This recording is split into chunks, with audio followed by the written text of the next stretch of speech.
Bonjour à tous et bienvenue dans ce nouvel enregistrement consacré à la notion de violence, cette fois-ci prise en relation avec les notions d'état et de justice, que j'ai eu l'occasion d'aborder de façon fréquente sur ma chaîne. J'ai décidé d'aborder ici une partie méconnue du système de Schopenhauer qui réside dans sa philosophie politique. En effet, il y a au moins deux raisons pour lesquelles la pensée politique de Schopenhauer est, si ce n'est sous-estimée, tout du moins méconnue. La première, c'est que Schopenhauer est avant toute chose un grand métaphysicien et demeure essentiellement connu pour ses apports dans le domaine de la pensée métaphysique, l'un de ses principaux exploits étant d'avoir effectué la synthèse entre la pensée occidentale et orientale, ce qui fait de lui une sorte de best-of au niveau philosophique de mon humble point de vue. J'ai jamais compris comment on pouvait le considérer comme négligeable, mais bon. Et l'autre raison, en dehors du fait que ses apports décisifs en philosophie dans d'autres domaines éclipsent sa pensée politique, c'est tout simplement qu'à première vue, celle-ci n'aurait rien d'original a priori. Mais a priori seulement, et l'on va tenter de montrer ici en quoi Schopenhauer est un penseur toujours actuel et pertinent pour penser l'État, mais également son rapport à la régulation de la violence humaine. En effet, par certains aspects que l'on va aborder au fur et à mesure, la pensée de Schopenhauer pourrait sembler être une quasi-copie de celle de Hobbes, dont le célèbre Léviathan fait de l'État une structure juridique indispensable à la sécurité de tous. Chacun vit dans un État policé et régi par des lois, afin d'éviter à tout moment d'être victime de violences aléatoires venant d'ennemis potentiels ou de devoir recourir à la violence pour faire face à la violence d'autrui. L'État, par sa protection juridique, serait donc garant de la sécurité de tous et donc des conditions minimales permettant de favoriser le bien-être humain. Si on s'en tient à cela, il n'y a pas grand-chose qui sépare la théorie de l'État de Hobbes de celle de Schopenhauer. Mais on va voir qu'il y a quelques subtilités en plus dans la théorie de Schopenhauer et quelques différences également, bien que l'on soit effectivement dans une même conception libérale de l'État, entendre par là une conception de l'État qui favorise la liberté individuelle en lui empêchant d'être entravé par celle d'autrui, par la présence de lois chargées de dissuader les potentiels criminels. Je vais principalement m'appuyer sur le monde comme volonté et comme représentation, livre 4, paragraphe 62, où sa théorie de l'État y est développée, et je ferai appel à un autre texte encore moins connu, tiré de ses parergas pour compléter sa théorie. Mais avant toute chose, on va revenir sur la notion de violence qui intéresse tant de monde par les temps qui courent, car Schopenhauer l'aborde en elle-même en la faisant dériver de la notion d'injustice. En fait, on va voir que la violence est, dans sa théorie, une des deux principales formes que prend l'injustice en elle-même. Une fois que la définition précise de la violence chez Schopenhauer sera établie, nous pourrons alors mieux comprendre quelles sont les prétentions et les limites de l'État par rapport à cette dernière. Je cite donc les extraits du paragraphe que j'ai indiqué, dans l'ordre du texte au fur et à mesure. La victime de l'injustice ressent cette invasion dans la sphère où elle affirme son propre corps. La négation de cette sphère par un étranger. Elle en éprouve immédiatement un chagrin tout moral, bien distinct, bien différent de la douleur physique causée par le fait même, ou du malaise produit par la perte à elle infligée. Quant à l'auteur de l'injustice, cette idée naît en lui, qu'au fond lui-même et cette volonté manifestée dans le corps de la victime ne font qu'un, qu'en dépassant les limites de son corps et de ses forces, c'est toujours la même volonté, en une autre de ses manifestations qu'il a niée. Qu'enfin, s'il se considère en soi comme pure volonté, c'est lui-même que dans sa violence il combat, lui-même qu'il déchire. Il sent, dis-je, de son côté cette vérité. Il n'en a pas une notion abstraite, il la sent obscurément. et c'est là ce qu'on nomme le remords, ou plus spécialement le sentiment de l'injustice commise. Fin de citation. On peut déjà relever ici un aspect original qui sert de contexte à la théorie de l'État que va développer ensuite Schopenhauer, c'est qu'il développe la notion de violence à partir de l'injustice qui se comprend comme étant inhérente à ce qu'il nomme la volonté. Chaque individu possède en lui une volonté irrationnelle, étrangère au contrôle de la raison, qui ne fait que lui présenter des motifs en conformité avec celle-ci. J'ai déjà développé un paquet de fois à diverses occasions sa métaphysique, donc je ne vais pas le faire ici, mais pour rappel, l'homme est traversé par une unique force dont il est un avatar, parmi d'autres, et qui le pousse à chercher à tout prix sa propre conservation. C'est la volonté. Schopenhauer va même jusqu'à parler de lutte pour l'existence ou la survie, formulation que l'on rapprochera d'ailleurs, hâtivement et sans que cela soit approuvé par Schopenhauer lui-même, de la théorie de Darwin. Autrement dit, l'homme est mu instinctivement par une volonté, stimulé par un manque récurrent, se rattachant à un but, et pour réaliser ce but, il est potentiellement prêt à des actes dont le degré d'immoralité demeure variable d'un individu à l'autre. Le pire étant dans son anthropologie le cruel qui nuit à son prochain pour le seul plaisir d'en tirer une satisfaction personnelle. Ce que Schopenhauer veut donc nous dire, c'est que la violence est une manifestation immorale de la volonté égoïste de l'homme pour lequel l'autre compte comme zéro, puisque le monde se réduit à sa représentation, rappelons-le. De fait, l'homme n'accède au réel qu'à partir de lui-même et nie posséder la même essence que son prochain. Il lui est illusoirement perçu comme étranger et pourrait donc bien en faire les frais à tout moment si la violence est un moyen adéquat d'obtenir satisfaction pour lui. Pourtant, au plan moral et métaphysique, la violence, qu'elle soit subie ou même commise, entraîne plus ou moins directement une tristesse, ressentie comme une forme de déchirement, car nuire à l'autre, lui faire du mal, revient en réalité à se nuire à soi-même, puisque nous avons pour racine la volonté. Il y a cette idée profonde, et sans doute obscure pour le commun des mortels, il faut l'avouer, que celui qui fait du mal a au fond de lui, de manière obscure et plus ou moins inconsciente, des remords liés à la souffrance qu'il a infligée à une partie de lui qu'il a reconnue à tort comme étrangère. Tu es ceci, cet autre, c'est toi-même. Telle est la morale issue des Upanishads, textes sacrés hindous, qui entendent montrer la dimension illusoire de l'ego, qui nous fait nous montrer égoïstes et donc injustes les uns avec les autres. Pour plus de précision sur ce point, vous irez voir mon ancien enregistrement sur la morale chez Schopenhauer, si ce n'est pas déjà fait. Celui qui subit la violence de l'autre se voit meurtri physiquement et diminué dans ses capacités. Il en souffre et ressent une vraie tristesse, car il sait qu'une partie de la force que lui confère sa volonté est endommagée. Mais l'homme injuste qui commet cet acte peut d'ores et déjà en pressentir l'injustice après coup, malgré sa méchanceté. Le bourreau ne fait qu'un avec sa victime, et pourtant, il nie cette unité primordiale de la volonté à cause de l'illusion liée au principe d'individuation. On retombe un peu sur une idée vue récemment chez Camus, ce qui rend la violence possible, et même de façon générale l'injustice, c'est le fait de ne pas reconnaître l'autre comme soi et de m'en dissocier. Un véritable humaniste, ou ici un vrai bouddhiste pratiquant, ne peut pas se montrer violent par définition. Il y a donc une définition possible de la violence qui se dégage ici, c'est le fait d'étendre sa propre volonté par la force brute au sein même de la sphère privée de l'autre. Lorsque ma volonté déborde sur celle de l'autre et que je veux contrôler son corps, d'après mes propres desseins, à partir du moment où ce que je veux consiste à empiéter sur la volonté de l'autre, indépendamment de son consentement, je me montre violent.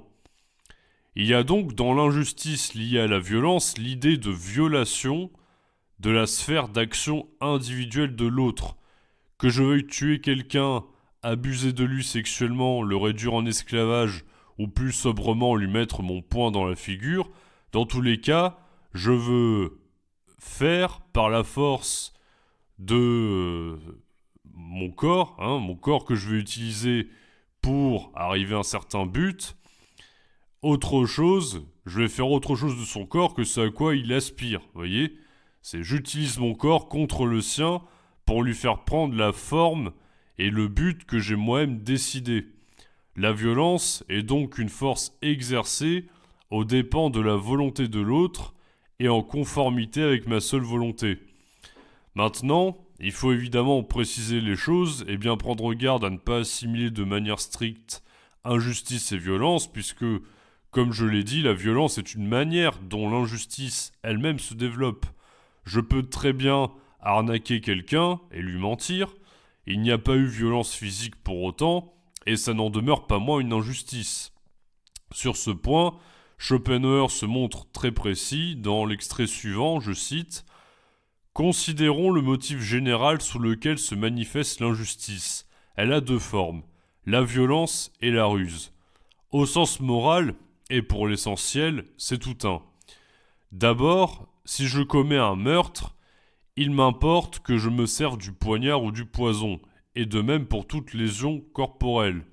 Quant aux formes de l'injustice, on peut toujours les ramener à un fait capital, faire tort à un homme. C'est le contraindre de servir non plus sa propre volonté, mais la mienne, d'agir selon mon vouloir et non le sien. Si j'use de violence, c'est en m'aidant de l'enchaînement des causes physiques que j'arrive à mes fins. Et si, de ruse, je m'aide de l'enchaînement des motifs, ce qui est la loi même de causalité reflétée à l'intelligence. À cet effet, je présente à sa volonté des motifs illusoires, si bien qu'au moment où il croit suivre sa propre volonté, il suit la mienne. Comme le milieu où se meuvent les motifs, c'est l'intelligence. Il faut à cet effet que je falsifie les données de son intelligence. Et voilà le mensonge. Fin de citation. Schopenhauer considère donc la violence comme une des deux principales catégories de l'injustice dans la manière dont celle-ci se manifeste. Le but de toute injustice est de nuire à l'autre, de lui faire du mal. Or, la violence est la méthode la plus brute pour y parvenir, puisqu'elle repose sur une interaction physique. Il s'agit d'utiliser mon corps pour infliger des dégâts, parfois mortels si l'on va jusqu'au meurtre, à l'autre. Il s'agit de se rendre cause de la destruction partielle ou totale de l'autre en opérant directement sur la matière de son corps. Tandis que la ruse, qui est une manipulation mentale, va consister à agir par suggestion et duperie sur l'esprit de l'autre pour le faire parvenir au résultat que l'on souhaitait, en lui promettant que s'il effectue telle action, nous lui donnerons telle chose en retour, par exemple. Ainsi, la ruse a comme point commun avec la violence de nuire à l'autre et de déterminer sa volonté d'après les motifs qui sont le prolongement de la nôtre. C'est la méthode qui varie, la deuxième étant une affaire d'injustice qui ne laisse pas de traces visibles, à l'inverse de la violence. Ainsi, il y a quelque chose de presque, et je dis bien presque, attention, noble dans la violence, si on la compare à l'injustice liée à la ruse, dans la mesure où elle met en jeu le corps de celui qui agit, il fait étalage de sa force et cherche à dominer l'autre de manière frontale et franche, contrairement au perfide, trompeur, qui fera toujours en sorte d'échapper à la confrontation directe après avoir obtenu ce qu'il voulait. C'est en ce sens que Schopenhauer dit ensuite, je cite, « L'injustice violente ne déshonore pas son auteur autant que l'injustice perfide. Celle-là vient de la force physique, si puissante pour en imposer aux hommes, quelles que soient les circonstances. Celle-ci, au contraire, marche par des chemins détournés, et ainsi trahit la faiblesse, ce qui rabaisse le coupable dans son être physique comme dans son être moral. En outre, pour le menteur et le trompeur, il n'y a qu'un moyen de succès. C'est au moment de mentir, de témoigner son mépris, son dégoût contre le mensonge, la confiance d'autrui est à ce prix, et sa victoire est due à ce qu'on lui attribue toute la loyauté qui lui manque. Fin de citation.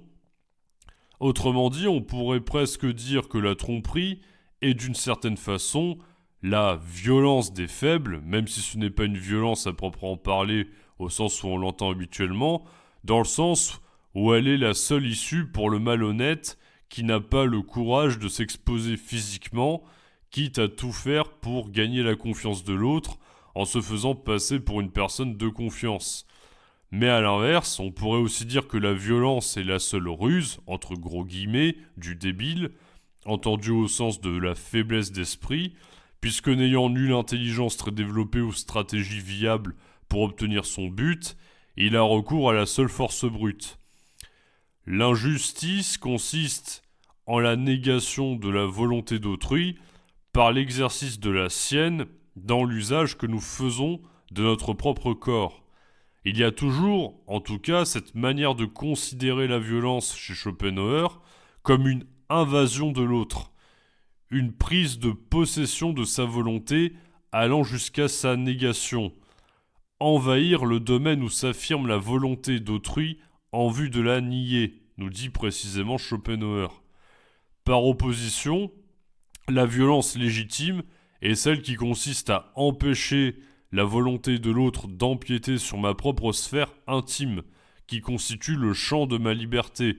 Il s'agit d'opposer une violence à une violence subie de l'extérieur. C'est le principe de la légitime défense. Rien de bien original là-dedans. Une telle violence pour Schopenhauer est la seule qui n'est pas injuste, dans le sens où c'est la négation d'une négation. Quand on ajoute un moins et un moins, les deux signes s'annulent et on obtient un retour à zéro. C'est le même principe ici. Si ma violence est une contre-violence, elle consiste seulement à faire en sorte de ne pas subir l'injustice venue de l'extérieur et à faire ce que je peux pour l'éviter. Elle est donc une négation de la violence d'autrui qui est une négation de ma propre volonté. En ce sens, Schopenhauer ne rejoint pas vraiment Hobbes sur le caractère conventionnel et artificiel du pacte social et des lois qui régiraient l'État, car il estime qu'il y a un droit naturel à ne pas souffrir de l'injustice d'autrui et à ne pas en être la victime, et que l'État en est le strict prolongement, pas quelque chose qui a lieu de manière accidentelle. L'État n'est que le prolongement naturel de la souffrance inévitable causée par la violence et l'injustice qui résultent de la volonté.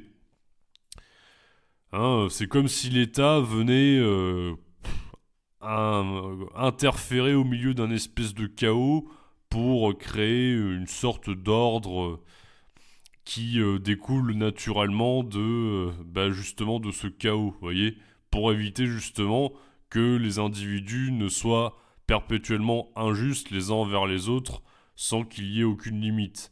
L'injustice et la violence ont pour racine la lutte de la volonté contre elle-même rendue possible par le principe d'individuation. Le principe d'individuation, pour rappel, c'est le fait que je me rapporte toujours à moi-même, par rapport à mes propres intérêts comme à une seule et même personne, ce qui fait que je ne peux jamais me considérer comme un autre que moi. C'est ce qui entraîne l'égoïsme. Donc, puisque comme je l'ai expliqué, il n'y a d'injustice que parce que l'autre apparaît comme étranger et potentiellement comme un outil pour assouvir un désir égoïste. C'est pour ça que l'État est nécessaire. L'État tire donc son fondement et sa légitimité dans la souffrance que la volonté inflige aux uns et aux autres à leurs dépens. Il a pour tâche de diminuer la somme de souffrance que s'infligeraient les individus dans un état de nature hobbesien. Schopenhauer le considère comme valide, il ne remet pas du tout en question cette théorie de l'état de nature de Hobbes, mais il ne faut pas se méprendre, par conséquent, sur le but et les possibilités réelles de l'État. Ici, Schopenhauer va effectuer une critique de la théorie pure du droit de Kant, mais aussi, sans le nommer à cet instant, de la théorie du droit de Hegel qui entend faire du droit la concrétisation de la liberté et de la morale humaine. Je cite, si la morale ne considère que l'action juste ou injuste, si tout son rôle est de tracer nettement à quiconque a résolu de ne pas faire d'injustice les bornes où se doit contenir son activité, il en est tout autrement de la théorie de l'État. La science de l'État, la science de la législation n'a en vue que la victime de l'injustice. Quant à l'auteur, elle n'en aurait cure s'il n'était le corrélatif forcé de la victime. L'acte injuste, pour elle, n'est que l'adversaire à l'encontre de qui elle déploie ses efforts. C'est à ce titre qu'il devient son objectif. Si l'on pouvait concevoir une injustice commise, qui n'eût pas pour corrélatif une injustice soufferte, l'État n'aurait logiquement pas à l'interdire. Aux yeux de la morale, l'objet à considérer, c'est la volonté, l'intention. Il n'y a pour elle que cela de réel. Selon elle, la volonté bien déterminée de commettre l'injustice, fût-elle arrêtée et mise à néant, si elle ne l'est que par une puissance extérieure, équivaut entièrement à l'injustice consommée. Celui qui l'a conçue, la morale, le condamne du haut de son tribunal comme un être injuste. Au contraire, l'État n'a nullement à se soucier de la volonté, ni de l'intention en elle-même. Il n'a affaire qu'aux faits, soit accomplis, soit tentés, et il le considère chez l'autre terme de la corrélation, chez la victime. Pour lui donc, il n'y a de réel que le fait, l'événement. Si parfois il s'enquiert de l'intention, du but, c'est uniquement pour expliquer la signification du fait. Aussi, l'État ne nous interdit pas de nourrir contre un homme des projets incessants d'assassinat, d'empoisonnement, pourvu que la peur du glaive et de la roue nous retienne non moins incessamment et tout à fait sûrement de passer à l'exécution. L'État n'a pas non plus la folle prétention de détruire le penchant des gens à l'injustice, ni les pensées malfaisantes. Il se borne à placer à côté de chaque tentation possible, propre à nous entraîner vers l'injustice, un motif plus fort encore, propre à nous en détourner. Et ce second motif, c'est le châtiment inévitable. Aussi, le code criminel n'est-il qu'un recueil, aussi complet qu'il se peut, de contre-motifs destinés à prévenir toutes les actions coupables qu'on a pu prévoir. Fin de citation. Donc ce qu'il faut bien retenir ici, dans l'extrait que j'ai cité, c'est que si on pouvait envisager une action qui, tout en étant injuste, ne porte pas directement atteinte à autrui, l'État n'aurait pas à l'interdire, puisque c'est précisément ça le but de l'État, c'est-à-dire empêcher que les personnes souffrent de l'injustice des uns et des autres. C'est éviter qu'on se fasse souffrir mutuellement en étant injuste. Bon, évidemment, c'est difficile à imaginer une action injuste qui ne ferait pas souffrir directement quelqu'un. En tout cas, ce qu'il faut retenir, c'est que à partir du moment où une action est injuste, elle a un effet direct, elle fait désordre au niveau de l'espace social, et donc l'État doit nécessairement le sanctionner. Dans un souci d'exemplarité, bon ça c'est la théorie contractualiste classique de Hobbes, mais ce qui est intéressant, c'est pas tellement ça, c'est le reste, c'est que contrairement à Kant, pour qui l'impératif catégorique devrait servir de base au droit, afin que ce dernier tende autant que possible vers le respect de l'individu et de la loi morale, il pense que justement le droit, la politique devrait s'adapter au droit, à un droit pur, qui serait d'inspiration morale. Schopenhauer, justement, lui, il considère que c'est une grave erreur de mêler ce qu'il considère comme étant la science de l'État, celle du droit qui établit la meilleure juridiction possible, et la morale liée à l'action vertueuse. C'est pas du tout la même chose. D'ailleurs, il a pas tort, j'ai relu pour l'occasion la critique qu'il fait de la théorie du droit chez Kant, mais quand on sait que quand même la morale kantienne dépend en bonne partie de la pureté de l'intention, c'est un peu bizarre de vouloir justement faire en sorte que le droit soit régulé à partir de la morale, parce que bon, le droit ça va être un ensemble de lois qui vont avoir une application pratique, tandis que l'intention, par définition, ça se vérifie pas, et c'est quelque chose qui peut être supposé, mais n'est jamais réellement opérant, finalement, vous voyez. Bon, Donc c'est vrai que à ce niveau-là, on peut trouver cette doctrine de Kant très curieuse. Donc je rejoins la critique de Schopenhauer. C'est vrai que c'est étrange de vouloir mélanger les deux à ce niveau-là. Mais bon, ce qui compte ici, surtout, c'est la cible que Schopenhauer, pour une fois, ne nomme pas explicitement, c'est-à-dire Hegel. Schopenhauer prend également pour cible Hegel, pour lequel la morale, je le rappelle, trouve sa forme concrète au sein de l'État prussien, qui réconcilie la légalité et la légitimité morale, puisque dans sa théorie du droit, l'influence du christianisme, ainsi que le progrès historique des institutions, ferait tendre les lois vers un plus grand respect de l'être humain. Pour résumer, Schopenhauer tient à maintenir ici séparé ce que Hegel a tenté de réconcilier, en allant encore plus loin que Kant en termes d'idéalisme. Il est faux de penser que l'État devrait parvenir à éradiquer la violence ou à la supprimer, en rendant l'homme vertueux par des lois conformes à une morale universelle, soucieuse du respect de l'individu. L'État, certes, a pour but de prévenir autant que possible l'injustice et même de limiter la violence, mais limiter celle-ci ne revient pas à la supprimer pour autant, puisque celui-ci n'a d'influence, par le biais du droit, qu'à l'échelle de l'action humaine, non à l'échelle de l'intention qui donne éventuellement lieu ensuite à une action.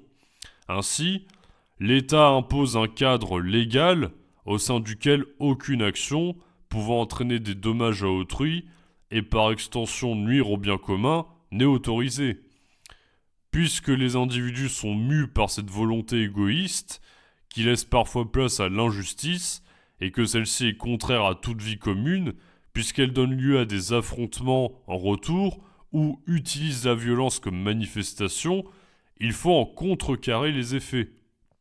Il ne s'agit donc pas d'améliorer le genre humain ou de prétendre influer sur leurs vertus. En ce sens, on ne peut pas dire que la politique est une volonté éducatrice, elle a plus une fonction de dressage, à la rigueur. La morale ici jugerait irrecevable le fait de nourrir un désir de meurtre ou de crime de quelque nature que ce soit, mais ce n'est pas le cas de l'État qui ne se soucie que des apparences et du résultat. Vous voyez, l'État, il en a rien à faire que vous ayez des envies de violence. Ce qui compte, c'est que vous passiez pas à l'acte. Si vous êtes obligé d'avoir peur de la loi pour ne pas chercher à trucider quelqu'un, je suis désolé de vous l'annoncer, mais vous n'êtes pas une personne morale. Voilà, c'est comme ça, nul n'est parfait. En revanche, si vous ne nourrissez pas secrètement en vous-même de pulsions de violence, vous êtes non seulement irréprochable aux yeux de l'État, puisque vous n'allez pas, en toute logique, accomplir d'actes illégaux. Mais vous l'êtes également aux yeux de la morale. Bravo, champion. Toutefois, le désir d'injustice et la pulsion de violence, qui en est le prolongement, en acte, sont des choses bien réelles, que l'État peine à endiguer complètement. Le code criminel, que prend en exemple Schopenhauer ici, a pour tâche de présenter des motifs qui vont servir de contrepoids aux motifs malhonnêtes pouvant troubler la paix nécessaire à toute vie en communauté. Certes, je peux être tenté de supprimer quelqu'un, je peux être immoral et y songer, mes intentions sont souillées par mon envie de violence, mais la peur d'un châtiment prévu en retour par le droit va me forcer à me réfréner.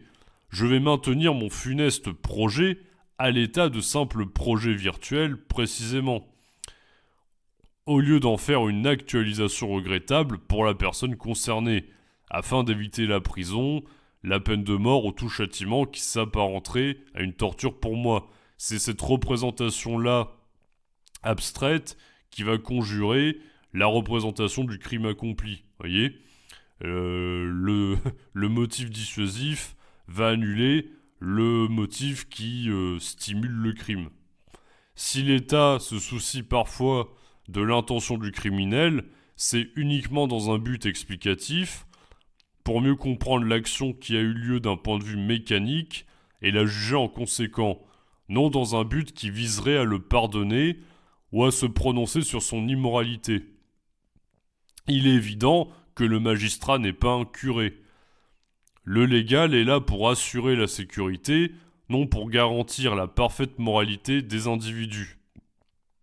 En séparant, ou plutôt en maintenant séparer morale et État, en distinguant bien la justice qui relève d'un cadre institutionnel et la justice comme vertu qui dépend d'une moralité logée au niveau de l'intention de l'individu, Schopenhauer empêche indirectement par là les dérives d'un État que l'on pourrait qualifier de totalitaire.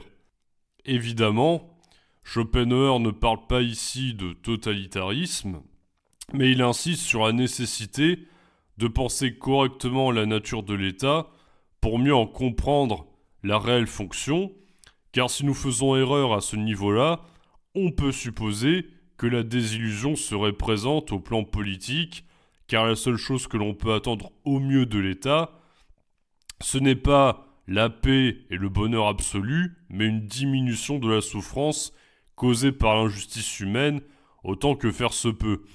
En fait, Schopenhauer, il prend l'utilitarisme à l'envers, ça me revient en vous en parlant, c'est que les utilitaristes, comme par exemple John Stuart Mill, ils pensent que l'État doit avoir pour but de maximiser le bonheur de la population, le bonheur du plus grand nombre. Bon, Schopenhauer, il pense qu'il faut voir ça dans l'autre sens, c'est-à-dire un État qui fonctionne bien, c'est un État qui va minimiser la souffrance de la population. Il va la réduire autant que possible. Et c'est intéressant parce que c'est comme si finalement la conception qu'on a de l'État, la manière de concevoir sa fonction, augmenter au maximum le bonheur ou diminuer au maximum la souffrance, ça pouvait avoir ensuite un impact sur le genre de politique qui allait en découler et aussi sur les éventuels dégâts que ça peut avoir. Et Schopenhauer, implicitement ici, il a l'air de dire que finalement, c'est quand on commence à imaginer que l'État doit avoir des prétentions complètement folles ou utopiques que ça peut vraiment partir dans des choses apparemment dangereuses. Mais en allant à peine plus loin, Schopenhauer donne ici justement des outils pour comprendre ce qu'est un État inadéquat à sa fonction et à ses véritables prérogatives. Il s'agirait d'un État qui entend contrôler l'intention et non plus simplement les actes, en dissuadant ceux-ci d'être contraires à l'intérêt commun. Or, un État qui entend uniformiser les pensées et manipuler le peuple de façon à le rendre vertueux et inoffensif, cela fait penser à un régime totalitaire fondé sur la propagande qui finalement, en croyant servir la vertu, ferait sans doute plus de mal que de bien à l'humanité.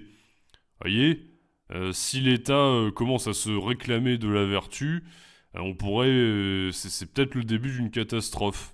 Étrangement, il vaut mieux un État froid, pragmatique, qui cherche juste à empêcher au maximum aux individus de se nuire les uns les autres, que un État qui aurait des ambitions morales, vous voyez. Donc, ce n'est donc pas que Schopenhauer est un penseur apolitique ou antipolitique, comme on a tendance à le dire, mais plus qu'il ne croit pas que la violence puisse être éliminée par quelque biais que ce soit, fût-il à l'état d'envie ou de projet. En acte, l'État peut sans doute, par la sévérité de ses lois, limiter les actions injustes ou violentes, mais à l'état d'envie ou de pulsion, il n'y parviendra jamais, du fait de la nature même de l'homme, car son envie de vivre cherchera toujours à se manifester aux dépens de l'envie de vivre d'un autre. À un moment donné, ça débordera toujours un peu, il y en a chez qui l'envie de vivre va prendre des proportions immorales et égoïstes, et c'est à l'État de faire en sorte qu'il ait à craindre la loi et veuille vivre, justement, en conformité avec celle-ci, plutôt qu'en opposition avec son prochain, puisque, si c'est le cas, il a vraiment à craindre pour sa vie et sa liberté, vous voyez, puisque l'État sera là pour le punir. Donc toutefois, même en admettant que les prétentions de l'État soient réduites à un strict facteur sécuritaire, et à la limitation de la violence en acte, n'y a-t-il pas un risque pour que ce dernier, en cherchant à limiter drastiquement celle-ci, ne soit pas renversé ou mis en danger par ses propres citoyens qui pourrait considérer ces lois comme trop souvent injustes, notamment si elles servent principalement les intérêts de ceux qui sont conduits à les diriger. Parce que Schopenhauer est vraiment pas naïf, on dit qu'il est pessimiste généralement, mais il n'y a aucune naïveté dans sa philosophie. Il n'est pas en train de dire « Ah super, l'État il est gentil, tout va bien ». Évidemment que l'État il peut être... il est nécessairement un peu corrompu. Donc là encore, c'est un point un peu connu qui sépare réellement Hobbes de Schopenhauer, puisque Hobbes était pour une approche exclusivement souverainiste, qui consistait à encadrer fermement la liberté d'expression pour empêcher que le peuple ne remette trop ostensiblement en question l'autorité du souverain, puisque le souverain c'est la garantie de la sécurité totale de l'État chez Hobbes. Or, justement, dans son ouvrage de vieillesse, Par Erga et par Lipomena, au chapitre éthique, droit et politique, Schopenhauer s'empare de cette question et montre qu'il doit y avoir une nécessaire expression de la violence qui anime le peuple à l'égard de ses dirigeants, mais sans que celle-ci ne prenne un cours destructeur pour autant. Donc là, ça nous permet vraiment de nuancer encore plus les choses.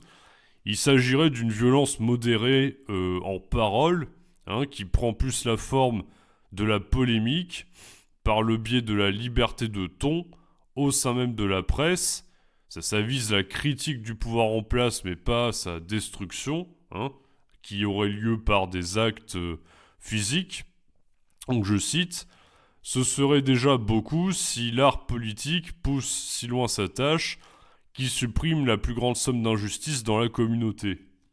L'extirper totalement, c'est là le but idéal qui ne peut être qu'approximativement atteint. Si l'on extirpe l'injustice d'un côté, elle se faufile d'un autre, car elle a de profondes racines dans la nature humaine. À ce point de vue, la liberté de la presse est pour la machine de l'État ce que la soupape de sûreté est pour la machine à vapeur. Elle permet à tous les mécontents de trouver bientôt une voie, et si ces mécontents n'ont pas de très grands griefs, cette voie s'éteint vite. Si les griefs sont réels, il est bon qu'on les reconnaisse à temps, pour y porter remède. Cela vaut infiniment mieux que de laisser le mécontentement se concentrer, couver, fermenter, bouillonner et s'accroître, jusqu'à ce qu'il se termine par une explosion. D'autre part, aussi, on peut envisager la liberté de la presse comme la permission accordée de vendre du poison. Poison pour l'esprit et pour le cœur. Que ne peut-on pas, en effet, faire entrer dans les têtes ignorantes et sans jugement de la multitude, surtout si l'on fait miroiter devant elle le profit et l'argent. Et quand un homme a accueilli certaines idées, de quel crime n'est-il pas capable ? Je crains donc beaucoup que les dangers de la liberté de la presse ne l'emportent sur son utilité. Là surtout où les voies légales permettent de se faire rendre justice. En tout cas, la liberté de la presse devrait être soumise à l'interdiction la plus sévère de tout anonymat. » Fin de citation. Cet extrait est pour le moins intéressant et toujours très actuel. On constate que les révolutions populaires, qui sont la manifestation de la violence du peuple à l'égard d'un système politique établi qui les gouverne, sont, d'après Schopenhauer, le résultat d'un manque de considération de la part de l'État en ce qui concerne leur liberté d'expression. Des articles de presse violents, en parole, ou qui raillent un pouvoir en place qui ne parviendrait pas à contenter le maximum de personnes, seraient comparables à la soupape de sécurité qui laisse passer un peu de liquide pour éviter que la machine explose. Si la violence parvient à être régulée, elle reviendra toujours sous une autre forme ou prendra toujours une nouvelle cible. Ce qui doit à tout prix être évité, c'est que l'État qui est censé garantir la paix collective n'en fasse les frais, car alors tout le monde y perdrait. Non seulement la liberté d'expression et l'autorisation de la critique permettent de canaliser la violence du peuple, qui n'a de cesse de vouloir trouver un exutoire pour éviter de devenir violent en acte, mais en plus, cela lui donne l'impression d'être entendu, et si l'État autorise cette liberté d'expression, au moins peut-il entendre les critiques qui lui sont faites pour pouvoir y porter un remède et éviter d'exploser sous le poids de la révolte populaire qui se prépare progressivement et toujours plus vite à mesure qu'il essaye de la dissimuler par tous les moyens possibles. Vous voyez, c'est ça qui est paradoxal, c'est que si l'État, d'un point de vue très clairement pratique, essaye de supprimer complètement la violence, y compris au niveau de l'expression verbale qui serait critique, polémique, eh bien, il se prépare à être détruit par la violence du peuple. Parce que justement, le peuple a besoin d'un exutoire minimal, en fait, pour que l'État fonctionne un tant soit peu, qu'il y ait un certain équilibre malgré tout. Donc il est nécessaire que la liberté de la presse ne soit pas un instrument chargé de faire monter la colère du peuple quand même. Il se tempère légèrement à la fin du texte, Schopenhauer. Il ne faut pas que la presse serve non plus à rendre toujours plus envieux et jaloux de son prochain. Schopenhauer n'est pas non plus pour un laisser-faire total à ce niveau-là, et pense d'ailleurs que tout bon journaliste qui se respecte ne devrait être couvert d'aucune manière que ce soit, et certainement pas par un pseudonyme. Il est toutefois nécessaire de considérer l'État pour ce qu'il est, un moyen imparfait mais nécessaire de limiter l'injustice humaine, supprimer autant que possible cette dernière dans les actes car elle rend impossible toute vie commune, mais ne surtout pas chercher à influer sur la pensée des hommes, ni encore moins à leur interdire d'exprimer celle-ci à son encontre. On pourrait dire que son but c'est de supprimer la manifestation de l'injustice, mais ne surtout pas essayer de toucher à sa racine, parce que à ce moment-là, les effets seraient terribles. Donc ne pas réprimer la nature humaine, mais s'arranger pour que son cours naturellement destructeur trouve un exutoire qui ne nuise pas à l'État pour autant, seul moyen valable pour limiter l'injustice. Voilà la tâche complexe et difficile du politique, selon Schopenhauer. Je vous remercie pour votre attention, j'espère que ça vous aura plu ou que vous aurez trouvé ça utile. Encore merci pour votre fidélité ou votre abonnement récent, si c'est le cas, et je vous dis à une prochaine fois pour de nouveaux enregistrements.